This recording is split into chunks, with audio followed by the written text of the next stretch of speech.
quelque part, en France, au fin fond de la France. Un département réputé pour compter le plus grand nombre d'écureuils par habitant, où le lierre est le plus grand propriétaire terrien, une zone grise que personne, pas même les Parisiens, ne peuvent situer sur une carte.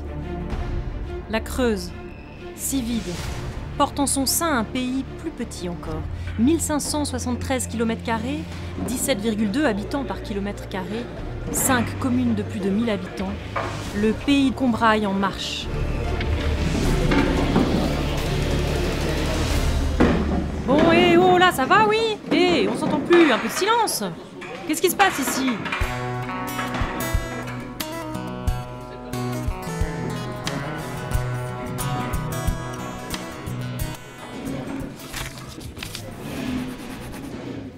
Voilà, chez nous, il n'est jamais rien possible de faire, on n'arrivera jamais à rien, on est trop ci, on n'est pas trop ça, pas assez ci, pas assez ça. Et donc, une université rurale, c'est favoriser ces rencontres, ces échanges de ces gens qui ont envie d'une chose, d'autres qui ont envie d'autre chose, et puis à un moment de voir si la connexion est possible. Donc on est bien là pour favoriser tous ces échanges et accompagner ces embryons d'idées et d'aller vers la fin de l'université rurale, c'est-à-dire d'avoir mis en place un certain nombre de choses qui font que, sur le plan particulièrement économique, le territoire se porterait mieux.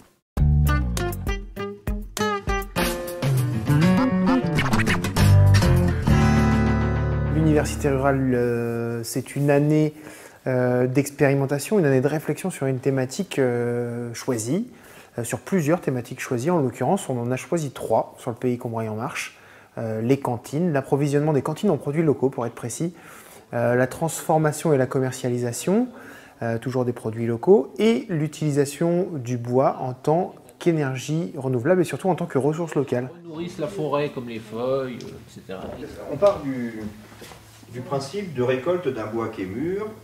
Et on va considérer qu'on a une centaine d'arbres comme ça à l'hectare et on va récupérer. Je pense que le rôle de l'université rurale, c'est justement d'amener les acteurs à travailler ensemble sur des projets concrets et à se mettre en situation justement d'accompagner sous forme plus ou moins de formation, action, les acteurs à avancer sur des projets, des réalisations concrètes. Au départ, on a été conviés à une réunion. On ne se doutait pas du tout de tout ce qui allait suivre derrière. L'université rurale, c'est vraiment ce qui... ça a déclenché plein de choses chez moi. Ça m'a donné des ailes, ouais. Ok, bon. 17,5 habitants par kilomètre carré seulement, mais visiblement, ils se bougent. Dans le cadre de l'université rurale, 3 thèmes permettent d'explorer la question du circuit court. La valorisation de la ressource bois, la transformation et la commercialisation des produits alimentaires, l'introduction de produits locaux dans les cantines. Les idées reçues n'ont qu'à bien se tenir. Au fait, c'est quoi les circuits courts? Pour moi, le circuit court, c'était la façon évidente de commercialiser, puisque en fait, je veux faire des produits qui sont sains, sans conservateurs, pouvoir discuter directement avec le client, pouvoir échanger sur les recettes, voilà. Donc, pour moi, la question du circuit court ne se posait pas, c'est la seule façon qui me semble raisonnable de commercialiser ces produits. Dans la définition officielle du circuit court, c'est ces producteurs qui vendent directement auprès des consommateurs, donc la vente à la ferme, la vente sur les marchés, mais également qui vendent par un seul intermédiaire, donc au maximum d'intermédiaires, par exemple les commerçants détaillants, donc un vendeur par exemple de fruits qui vend à la supérette communale, donc il ne faut pas qu'il y ait plus d'un seul intermédiaire. Je pense qu'il faut plus aujourd'hui se recentrer sur une économie locale et solidaire plutôt que sur une économie internationale et moins humaine. Mais c'est un choix. Et chaque achat est un vote. Voilà. Et je le dis clairement, moi quand j'achète, je sais ce que j'achète, je sais pourquoi j'achète et je vote pour ça. J'avais expliqué aux enfants que les œufs, ils venaient du coin. Et quand ils m'ont dit « mais ils viennent de quelle volière ?» Et je leur ai expliqué non, ils ne viennent pas de Minsa, mais ils viennent d'un village un petit peu plus loin, etc. Et pour eux, c'était pas le circuit court. Pour eux, le circuit court, c'est vraiment le village. Et c'est voilà, les petits Gaulois dans leur village. Et j'ai pu partager cette vision avec eux. Œufs, poules, coqs gaulois? Si Astérix nous entendait. Et nos galops creusois, comment se débrouillent-ils? On a réfléchi en partant de ce qu'avait le territoire et pas forcément en se disant que tout était rose. Ce n'est pas un territoire qui est immensément couvert par le bois. On l'a vu, c'est le premier constat, mais il y a par contre beaucoup de haies bocagères. Donc sur la problématique de la ressource, on a déjà trouvé cette première solution, alors qu'on n'est pas un territoire super couvert. Et sur le plan du matériel, des acteurs qui transforment le bois, qui s'en occupent, on voit qu'il y a déjà beaucoup de choses, beaucoup de personnes qui existent. Alors après, il manque peut-être des mises en relation entre les gens qui peuvent produire le bois, les gens qui peuvent le transformer, et ensuite le dernier point, les personnes qui vont le consommer, qui n'ont pas forcément conscience de la possibilité de se chauffer au bois. Donc globalement, oui, j'ai confiance parce qu'il y a tout ce qu'il faut en fait. Tous les ingrédients sont à côté de la table, il n'y a plus qu'à tous les mettre dans la marmite, à remuer un grand coup, et je pense que ça devrait le faire. Ça devrait aller. C'est la parcelle d'où vient le tas de bois là, qui va faire en gros 50 mètres cubes de copeaux, sachant qu'on a tiré une trentaine de mètres cubes de bois bûche, donc qui équivaudrait à 45 mètres cubes de copeaux. Donc le tout de cette parcelle ferait en gros 80 mètres cubes de copeaux, sur quand même vraiment pas beaucoup de surface quoi. On est à 15 arts, c'est bien tout quoi.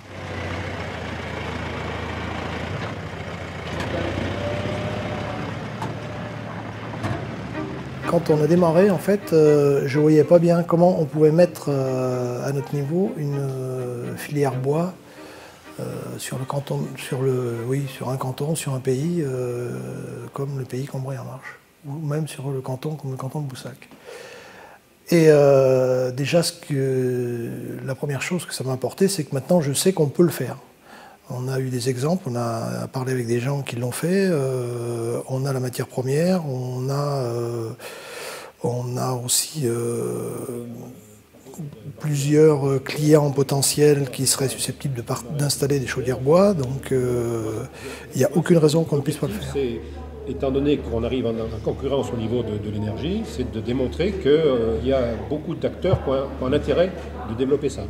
Et donc ça implique la collectivité, les groupes de développement, les acteurs économiques du coin, c'est ça moi que je... On est arrivé là-dessus en fin de deuxième atelier et du coup au troisième, donc début 2013, là les choses ont commencé à se compliquer parce qu'on rentrait dans des questions techniques, parce que pour monter cette filière, il y a des questions techniques qui arrivent et auxquelles il faut savoir répondre.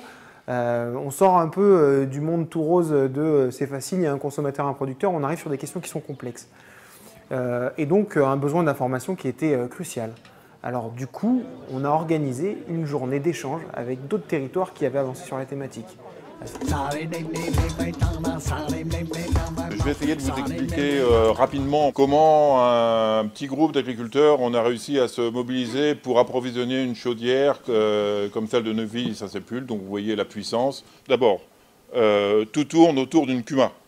En l'occurrence, la cuma des Sauzettes, c'est dans la Creuse, mais dont la zone d'activité se situe à cheval sur l'Indre et la Creuse. Comme toute aventure humaine et aventure collective, c'est on y va, on n'y va pas, quoi.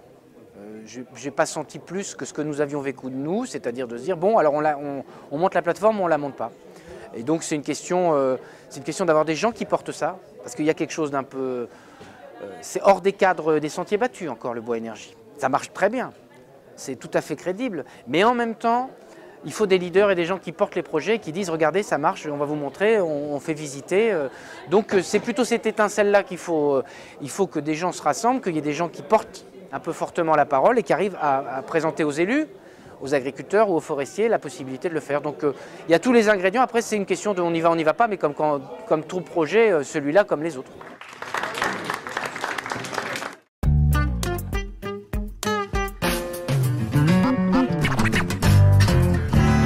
Alors le post-it, oui, parce que c'est pratique, ça c'est l'outil de base du designer de service. Il faut qu'on en ait un peu dans le sac au cas où, parce que c'est pratique, c'est vite fait. Et ça permet d'aller vers autre chose après. Au début, ça surprend. On se dit, mais qu'est-ce qu'ils font? En fait, on avait une matière assez foisonnante, mais un petit peu bordélique. Donc il s'agit de rassembler un petit peu tout ça, de reclassifier un peu les choses, de bien comprendre aussi et de montrer les causes et les effets. Et puis de voir aussi, de marquer d'où viennent les idées. C'est important ça de garder cette trace-là, cette historique, d'où viennent les idées. D'où c'est parti, comment on a réfléchi, comment on a avancé, pourquoi on en est arrivé là. Le design, on n'est pas formé à ça, nous. On n'est pas du tout formé à ça. Donc, traditionnellement, on apprend à analyser avant d'agir. Le design, c'est plus, voilà, on veut aller là, comment on fait pour y aller? Ah oui, c'est ça, c'est de la bricole, quoi. Ouais, ouais. C'est représenter, mettre en forme, mettre en volume les idées.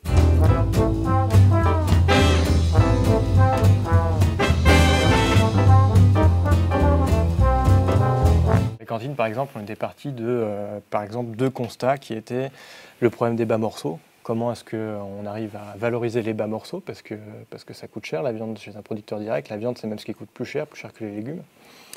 Et puis, des difficultés à faire aimer et à faire goûter aux enfants. Donc, du coup, des idées qui avaient émergé par rapport à ça. Il y avait notamment la répartition tournante de morceaux, la formation des cuisiniers en morceaux inhabituels, développer, faire en sorte que les producteurs développent les conserves et les produits transformés. Voilà, mode de production en lien avec le territoire, comment pour planifier la production, et puis toutes les idées qui en découlent. La recette tiendra-t-elle sur un post-it? Un peu de méthode et d'apport de connaissances, de l'écoute, du dialogue et surtout beaucoup de bonne volonté. Il ne reste plus qu'à le tester sur le terrain. Moi j'ai commencé par me servir en œufs et en farine bio à Évaux-les-Bains. Disons que ça a fait prendre conscience qu'on pouvait trouver aussi, pas très loin, des choses très bonnes, à des prix raisonnables. On a fait aussi l'expérience avec les poulets fermiers. Nous, on fait à la quantité demandée.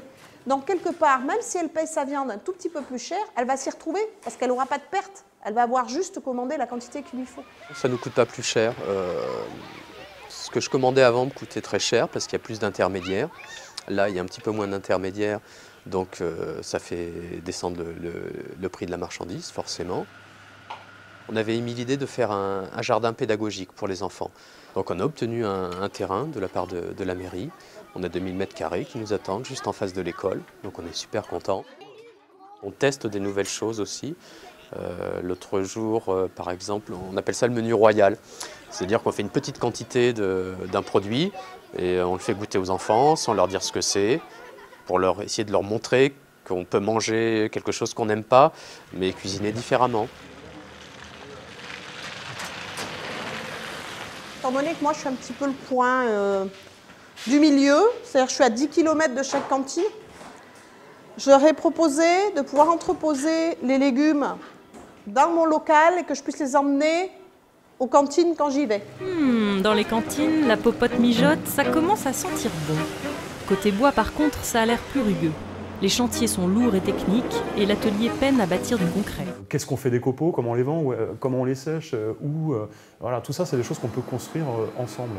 Lors de l'atelier de l'université rurale, on s'est posé toutes ces questions d'approvisionnement avec une remorque agricole, donc sur la hauteur aussi de la rampe. Donc suite à notre visite aussi à Blessac, on s'est rendu compte qu'il fallait qu'on soit à peu près à 20 cm et surtout pas risquer d'écraser le rail qui permet de refermer le silo. Avec certains d'entre vous, on s'est vu après cette journée bois et on en a conclu qu'il était nécessaire d'agir et de rentrer rapidement dans le concret. Est née de ça l'idée de la construction de prototypes de filières.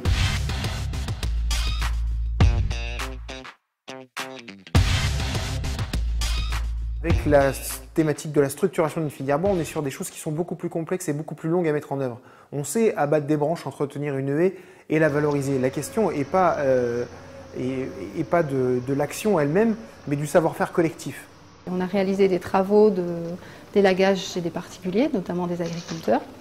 Et puis les agriculteurs, en fait, ils retiraient des branches ce dont ils avaient besoin pour eux autres, pour leur système de chauffage.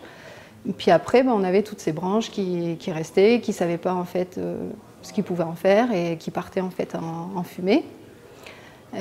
Donc nous, on s'est dit, justement, comme on savait qu'il y avait des systèmes de chaufferie à plaquettes qui se mettaient en place, et puis revaloriser donc, tout ce système de bois, de branches en fait. Et il y a des projets qui ne se sont pas concrétisés parce que peut-être qu'il manquait aussi à la filière des aboutissants, notamment des producteurs et tout ça par rapport à la filière. En allant donc à Brie, faire une démonstration avec mes sacs de copeaux, j'ai pu obtenir donc de la briquette avec du chêne, du frêne et du hêtre, de nos matières premières.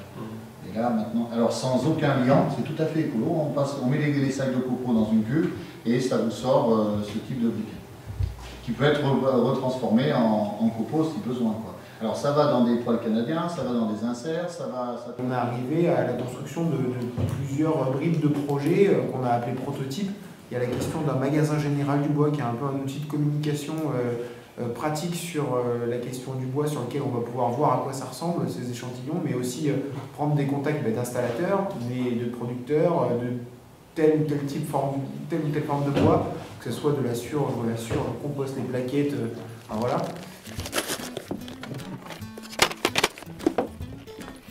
Alors ça c'est la malle pédagogique qui n'est pas encore terminée, le futur magasin général de La Haye.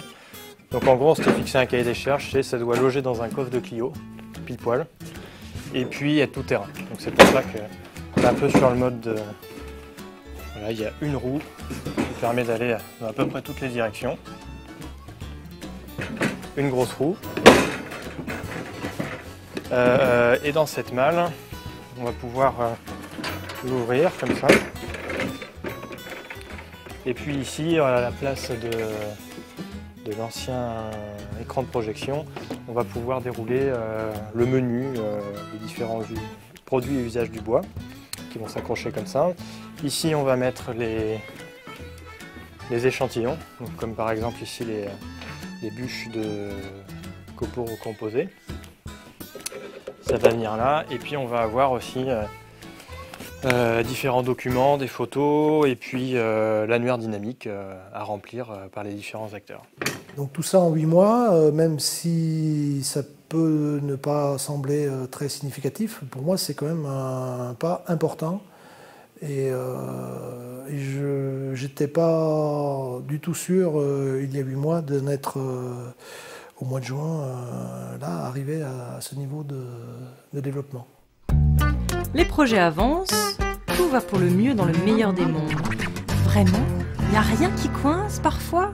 Allez, avouez. J'aimerais beaucoup travailler avec les producteurs du coin. J'ai fait 2-3 tentatives, ce n'est pas évident. Je travaille en circuit court avec le boucher de Minsa qui me fournit toute la viande, lui achète les bêtes sur place. Le frein, c'est les quantités qu'on utilise dans chaque cantine. Faire déplacer quelqu'un pour me livrer 3 kg de carottes et 5 kg de patates, s'il fait 30 km, pour lui, ce n'est pas du tout rentable. J'en ai pas discuté avec les producteurs, puisqu'au bout d'un moment, j'ai arrêté de leur en parler, puisque je voyais que ça n'avançait pas. Mais je pense qu'il faudrait grouper en fait, les achats sur les communautés de communes pour avoir un plus gros volume et pouvoir le redispatcher sur chaque cantine en fonction des besoins.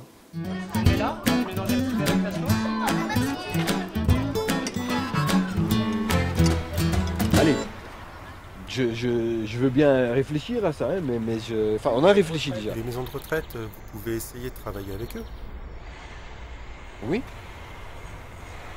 Oui, ça peut être... Il y a un gros marché de la restauration collective quand même. Il y a beaucoup de choses qui pourraient se faire. Oui. Il n'y a pas de contact.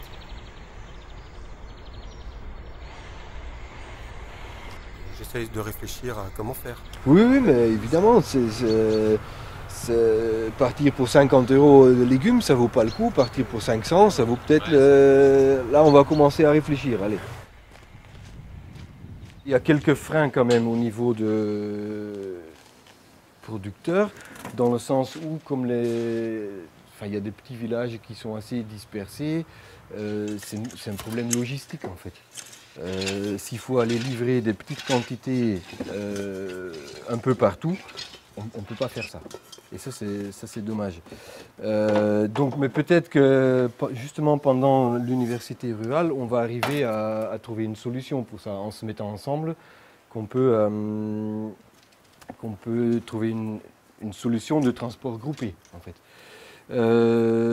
Autre chose qui peut être un frein, c'est que certainement les cantines scolaires, les 2 mois où on a le plus de production, c'est les vacances. Donc on ne peut pas non plus se projeter uniquement sur un système de restauration collective parce que c'est trop varié, c'est trop aléatoire dans les quantités par semaine ou par mois. Donc ça peut vraiment être quelque chose de complémentaire et c'est dans ce sens qu'on le voit aussi. Je pense que c'est important, mais ça restera complémentaire dans la production qu'on fait déjà. On ne met pas tous les œufs dans le même panier, c'est sûr. Ouais.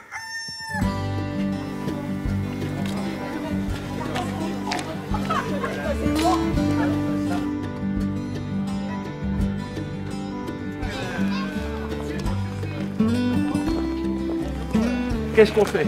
On discute ou on va faire un petit tour? Comment vous pensez à faire? Si par exemple là cet après-midi on va avoir 2 autres producteurs, si eux sont partants aussi, on vous dit, on vous invite au prochain atelier avec les cuisiniers cuisinières pour travailler et construire quelque chose tous ensemble, vous êtes prêts? Vous êtes oui, partants, absolument, oui. problème. Absolument, oui. D'accord. Absolument, oui. Et pour livrer, ça vous poserait un problème pour livrer les cantines ou pas? C'est pas l'autre bout du monde, hein. C'est aux Anses, c'est Champagnard et Ougna. Donc pas tellement un problème. Alors le plus gros problème c'est peut-être que je livre aujourd'hui et puis vous avez oublié quelque chose et puis vous appelez tout de suite pour livrer le même jour ou le lendemain encore quelque chose que on va pas faire. Non, on est prévoyant. Voilà, mais et le budget pour un repas c'est 2,75 je crois, si je me souviens. Oui, mais voilà, après vous me demandez ça à la gestionnaire. Dans les collèges, c'est 1,78. Voilà. 1,78. Dans l'assiette. Ouais. Voilà, dans l'assiette. Un collège. Ça fait pas grand-chose. Hein. Et non. Commerce de proximité, la petite supérette, et qui se proposait éventuellement de faire de la livraison en cantine. Est-ce que vous, ce serait plus simple pour vous de tout livrer directement à Massin et ensuite ça sera à la supérette et ensuite ça sera réparti? Et que lui livre aux cantines? Oui. Ça peut se faire, oui. Enfin, est-ce que c'est intéressant pour vous? Ah ben, ça veut dire que moi j'ai pas de frais à faire pour aller quelque part pour livrer une caisse de carottes ou de pommes de terre, quoi. Donc oui, en principe ça m'intéresse. J'ai parlé de lui avec ma femme hier. On a une supérette au village, enfin, qui va avoir ouverte le mois prochain, je crois. Ouais. C'est ça, oui. Oui. Mais j'ai dit, mais ce sera idiote qu'eux, ils vendent des légumes qui viennent de n'importe où, alors ce sera bête. Je pense que, légumes, parce que je connais en plus Didier, donc... C'est comme ça qu'il faut travailler. De toute façon, chez nous, c'est main dans la main. Il ne faut pas chercher à travailler plus loin. Il faut vraiment essayer de faire travailler les... Puis en plus, les agriculteurs, on les connaît tous. Je vous dis, la plupart, c'est des amis. Donc, il faut bien faire travailler tout cet ensemble. Pour moi, c'est l'avantage et c'est ce que je recherche. Tu joues sur le volume. Sur le volume et sur la communication et sur toucher un territoire que, enfin, moi, personnellement, je n'ai pas le temps d'aller toucher. Donc, au niveau coût, moi, je sais que les cantiniers sont venus me voir. Je gagne rien sauf de l'image, si tu veux. Enfin, mais c'est l'idée que les gamins sont après vecteurs.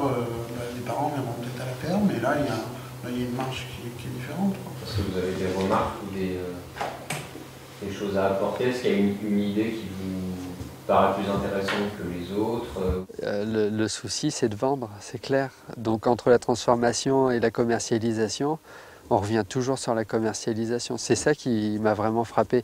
Mais ouais, c'est vrai, enfin, on est tous dans le même cas, quoi. Il faut vendre. La transformation, on trouvera toujours des solutions.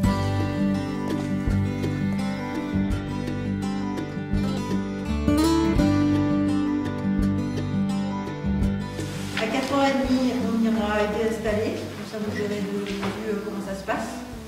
On accueillera les premiers... Le pays de Combrailles en marche en Creuse voulait un petit peu voir notre dispositif qui a été mis en place nous en 2010, le vendredi à la campagne, qui a commencé à fonctionner en 2010. Il a fallu 1 an de mise en place. Hein. Ça a été initié par la communauté de communes en faisant le tour de tous les agriculteurs et faisant suite au contexte qui est que la marge souvent est prise par les intermédiaires. On a fait le tour des agriculteurs en leur disant si vous êtes capable de vous fédérer, de vous mettre ensemble, on peut vous donner les moyens et vous aider financièrement, administrativement, à créer une association qui vous permettra de vendre vos produits en direct. Ça nous a permis d'aller vers d'autres connaissances. On voit donc des nouvelles personnes arriver, des gens qu'on ne voyait pas forcément sur les marchés ni sur les ventes à la ferme. Ça nous a permis aussi d'apprendre à nous connaître entre producteurs, puisque souvent on est chacun dans nos fermes, on n'a pas l'occasion de beaucoup se voir. Et donc d'évoluer un petit peu sur nos façons de travailler, d'échanger et puis de développer un peu chacun un petit peu nos fermes. Et en plus, je crois que c'est important pour nous parce qu'on valorise les produits qu'on fabrique et c'est l'essentiel.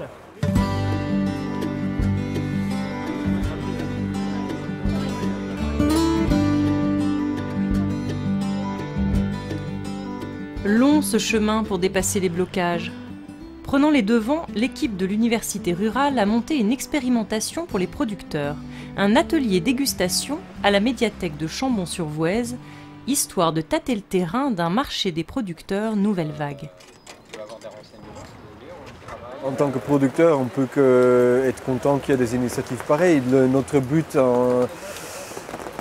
étant en vente directe, c'est de proposer nos produits localement aux consommateurs. Donc on est juste à côté, on peut être que content de ces initiatives. Oui. L'idée de remplir ces feuilles, c'était pour nous de savoir à peu près ce que veulent les consommateurs en termes de produits, leurs attentes. Est-ce que cette idée d'organiser une fois par semaine un point de livraison sur les produits, légumes, des œufs, de la farine, du fromage, des confitures, du sirop, est-ce que ça leur convient? Donc voilà, donc l'idée c'était de prendre la température ce soir. Malheureusement, il n'a pas fait super beau. Dans l'idée, là, ce soir, là, tout de suite, c'est de poursuivre dans la continuité de ce qui s'est passé, de cet atelier dégustation, et de voir sous quelle forme nous pourrions mettre en place, avec les producteurs, un système de commandes, qui pourrait se faire par Internet, par téléphone, ça reste à déterminer. Et puis ce système de livraison, à quel moment? Est-ce que le vendredi c'est le jour le plus judicieux? Est-ce que à quelle heure? Voilà. Donc est-ce qu'une association de producteurs doit se créer pour avoir une seule structure à qui on paye les légumes? Est-ce que c'est des légumes? Est-ce que c'est des paniers de légumes par exemple? Est-ce que c'est seulement des carottes, des poireaux? Est-ce que c'est des paniers? Donc voilà, l'idée de ce soir c'est vraiment d'échanger, de discuter sur la forme que ça pourrait prendre. Ma présence ici, c'est pour savoir comment vous envisagez faire le commerce avec vos productions. Il est vrai, je disais tout à l'heure, que vous tous en face de moi, c'est ma concurrence. Et je disais aussi que le soleil brille pour tout le monde et tout le monde doit exister. Venir sur mon parking, je vous en donnerai pas l'autorisation. Commercialiser vos produits dans mon magasin, c'est envisageable. Il reste beaucoup de choses à mettre en place, puisque moi demain, si je commercialise vos produits, bien évidemment que je mettrai une marge dessus. Parce que je ne peux pas payer l'électricité, mon personnel et mes charges sans marge. Si je peux vous donner ma façon de voir les choses vis-à-vis de vous, ce serait bien que vous soyez présent sur le marché. Voilà. Et si en étant présent sur le marché, vous êtes plus dans une dynamisme de commerce que de faire un dépôt ici. Les choix commencent à se cristalliser autour d'un vrai point de dépôt de commande. On partira plutôt sur de la commande. On voit qu'il y a des complémentarités à engager avec le supermarché local, peut-être même avec les commerçants locaux, et puis sûrement des articulations avec le marché du mercredi. Il y a des choses qui commencent à se préciser, des questions qui ont été abordées un peu de front. Donc ça c'est plutôt chouette, plutôt positif. Il y a de la matière pour avancer encore un peu plus loin.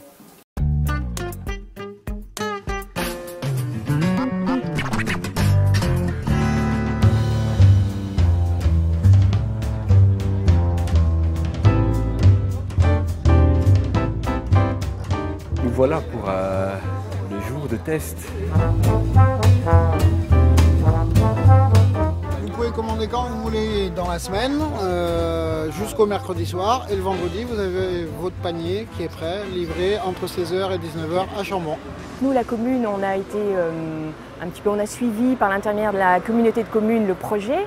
Et comme la communauté de communes, pour des raisons que je trouve tout à fait légitimes, n'a pas accepté que le projet soit vraiment lié à la médiathèque, donc le projet est retombé dans les mains de la commune de Chambon.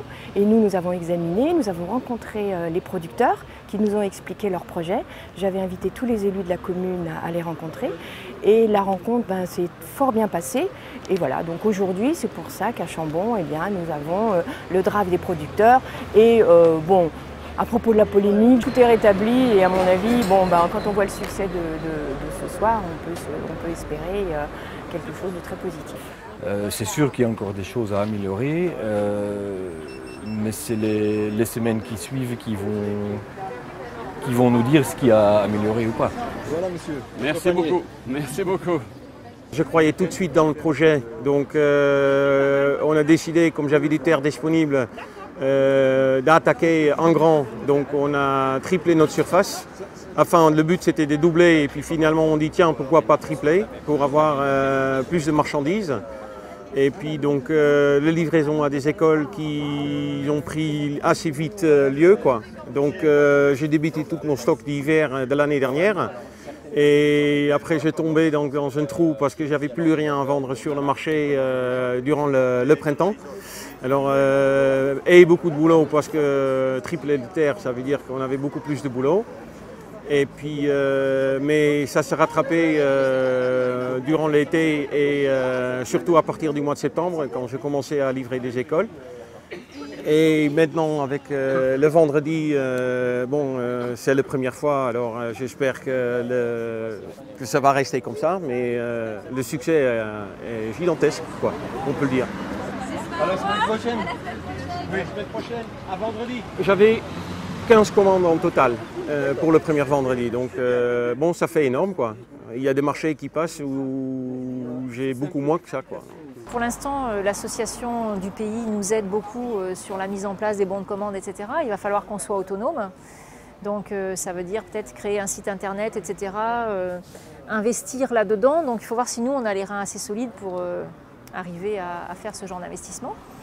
Bon, les espoirs, c'est que on a l'impression quand même que les Creusois veulent manger local, qu'il y a une vraie réponse positive quand on leur propose quelque chose comme ça. On a dans la consommation, chez les consommateurs, presque des militants. Décidément, cette université rurale nous aura réservé des surprises jusqu'à la fin. Et le maître mot de cette année, alors, c'est quoi? Qu'il faut toujours continuer. Qu'il ne faut pas abandonner, quoi. Même si ça, effectivement le printemps a été dur. Voilà, et puis aussi, je pense qu'il faut oser faire de nouvelles choses. Souvent, dans ce genre de thématiques nouvelles, tout le monde se regarde, tout le monde s'attend. Ouais, moi je vais y aller, mais il faudrait que... Et on n'avance jamais. Et du coup, ce qui m'a intéressé là, c'est que on y va et on verra, quoi. Peut-être on se plantera. Donc je ne connais pas plus le concept que ça, mais je trouve que... Puis voilà, je ne sais pas si c'est lié au territoire, au pays qu'on braille, mais je trouve qu'il y a une vraie proximité, quoi, avec l'équipe. C'est des gens qui vivent leur territoire, donc forcément ça passe mieux, quoi. C'est super, quoi. C'est un véritable moteur pour le petit producteur, que ce soit dans le légumes ou que ce soit dans le fromage. Je crois qu'on peut dire qu'on peut que applaudir le travail qui a été fait par le pays de Haute-Marsan-Combrailles. J'ai connu des gens super sympas. Ça m'a fait sortir un petit peu de mon petit village. J'ai appris à connaître donc les autres cantiniers. mieux. Et je peux dire même que que maintenant j'ai même un ami, on peut dire ça. Parce qu'on échange beaucoup de choses avec le cantinier de Massa et c'est vrai que ça nous a apporté beaucoup en fait, je pense, lui comme à moi. Je crois que je me suis laissée entraîner par les cantiniers tout simplement. Je les ai vus très dynamiques et avoir envie de le faire. Donc du coup je me suis dit je vais leur donner un coup de main, ce que je pourrais, puisque bon c'est pas forcément évident. Mais ce que je pourrais faire, je le ferai pour les aider dans ce projet. C'est vraiment découvrir notre côté du métier. Et se dire qu'on n'est pas des cuisiniers pour rien, on peut remettre en valeur tout ce qu'on a appris à l'école à l'époque et tout notre background, tout ce qu'on a fait, tout ce qu'on sait faire, et on peut s'éclater. L'université rurale, ce qui était, je pense, intéressant et voilà, qui est un modèle qui devrait être reproduit, c'est que c'est un temps d'ingénierie partagé. C'est-à-dire que ce n'est pas des experts du développement territorial qui font du développement territorial et qui l'imposent, qui disent voilà, il faudrait faire ça de telle façon. Mais c'est les habitants, c'est les acteurs du territoire qui sont motivés, qui se posent des questions, qui réfléchissent ensemble, qui apprennent ensemble, qui échangent ensemble et qui produisent du produit. Bon si je comprends bien, vous n'avez pas besoin de moi pour conclure en fait. Mathilde, c'est fini, range ton stylo. Oui, bon ça va, c'est bon, j'arrive, c'est bon, j'ai compris. C'est vrai, toujours à râler.